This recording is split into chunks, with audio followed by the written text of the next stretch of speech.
deep below the decks of a nuclear-powered aircraft carrier, in a world where the machinery never quiets day or night.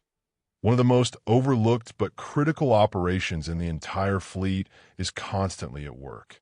Thousands of people rely on it every single day, and without it, life aboard this massive ship would quite literally come to a halt. While aircraft launch from the flight deck, technicians oversee flight safety, and engineering teams monitor the reactor, an entire food system hums within the ship's steel hull, a system comparable in scale to the infrastructure of a small city. Every day of the year, without weekends or holidays, nearly 5,000 sailors receive 3 full meals. And that's not an exaggeration. The sheer volume transforms a simple meal into a carefully timed logistical operation. In just 24 hours, the ship's galleys process more food than many small towns consume. And all of this happens on a vessel that may remain at sea for weeks or even months without ever touching land. The most common platform of this kind is the Nimitz-class carrier, a 100,000-ton giant. Between 5,000 and 6,000 people live and work inside this floating city. Pilots, mechanics, weapons specialists, reactor technicians, avionics crews, communications teams, and dozens of other departments. They all share one basic requirement: the need for regular, hot meals. To meet that need, resources must be managed with near-surgical precision. On a typical day, the crew can consume over 1,000 pounds of poultry, hundreds of gallons of milk, stacks of dry goods, and mountains of fresh produce. Even though the ship is fully loaded before deployment, especially with perishables, supplies disappear faster than anyone would like. Space aboard the vessel is a luxury, so every container, every box, and every tray is accounted for before it's placed into storage. That's why resupply becomes a major operation of its own. When a ship is too far from port, the only way to restock is to transfer cargo at sea. This process, known as underway replenishment, demands absolute precision and coordination. 2 ships must come alongside each other, matching speed and course, all while waves, wind, and open ocean instability fight against them. Once the ships are aligned, crews shoot a light line across the gap, followed by heavier cables capable of supporting pallet loads. Food, fuel, mail, and spare parts travel across these lines in a suspended system that swings between the ships. Every ton of cargo is handled by the supply crew, who must quickly store everything in the correct compartments. Boxes of produce are sorted into refrigerators, freezer rooms, and dry storage areas deep below the decks. Inside these storage spaces, special filters slow the ripening of fruits and vegetables, allowing them to stay fresh longer. Even the layout of the carrier is designed with logistics in mind. The vertical arrangement of decks makes it possible to move ingredients quickly using cargo elevators. Resupply happens roughly once a week. Each time, the ship can receive anywhere from 400,000 to 1,000,000 pounds of provisions. In exceptional situations, smaller shipments may be delivered by helicopters or transport aircraft that drop or hand off containers directly onto the flight deck. Galley structures vary from one generation of ships to another. Nimitz-class carriers have 5 separate galleys located throughout the vessel. On the newer Gerald R. Ford, the layout was redesigned. Only 2 larger galleys serve the entire ship, improving efficiency and freeing valuable space. And this is just one part of a much larger picture, because thousands of people need not only food, but water. An aircraft carrier produces its own fresh water from the sea.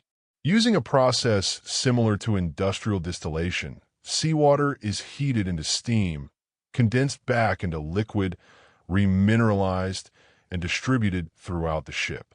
All of this runs on nuclear power, meaning the carrier only needs to refuel its reactor once every few decades. This autonomy allows the ship to remain at sea for virtually unlimited periods.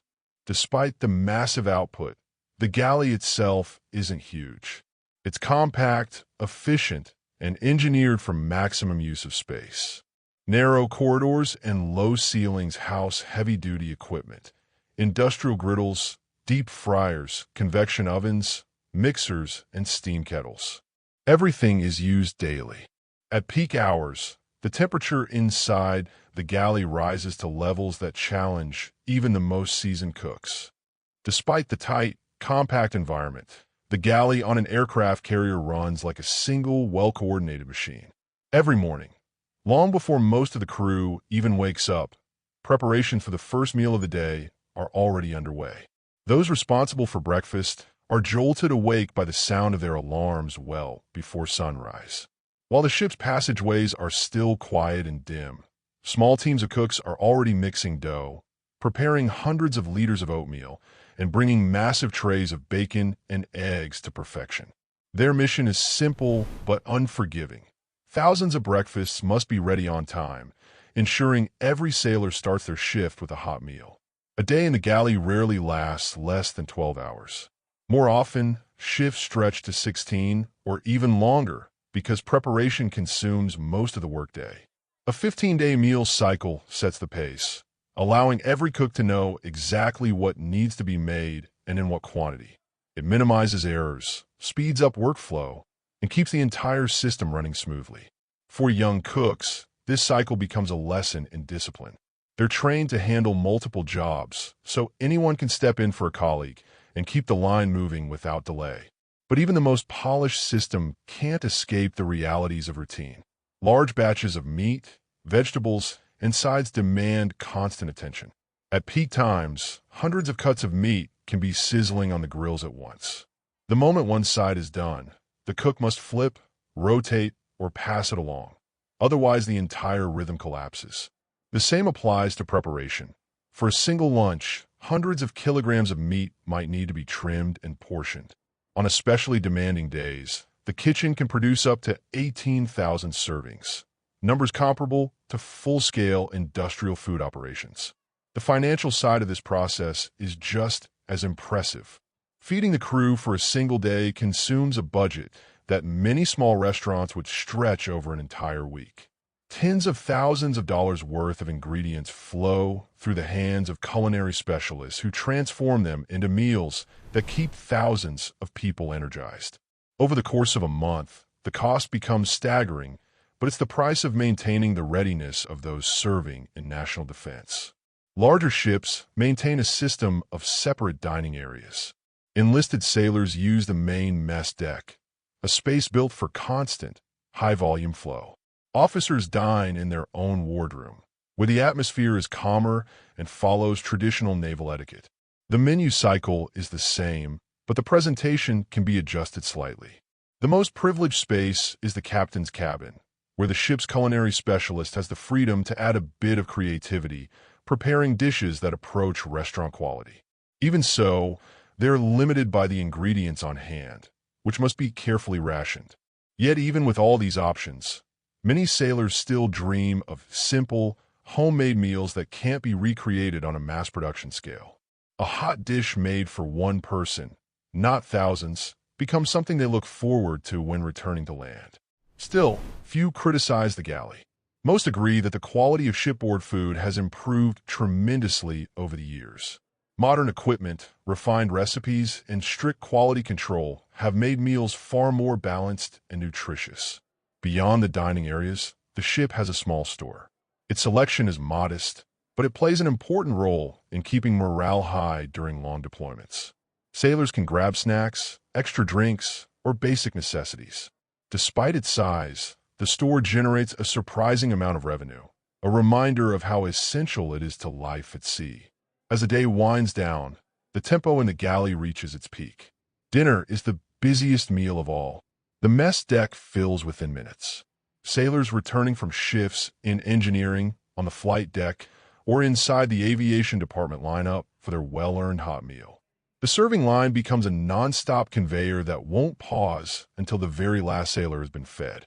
The galley crew keeps working long after the dining areas empty out. Equipment must be cleaned, the spaces reset, and ingredients prepared for the next dawn. All of this takes place in cramped quarters, surrounded by the constant hum and vibration that echo through every part of the ship. Despite the seeming monotony, galley duty is a blend of responsibility and creativity.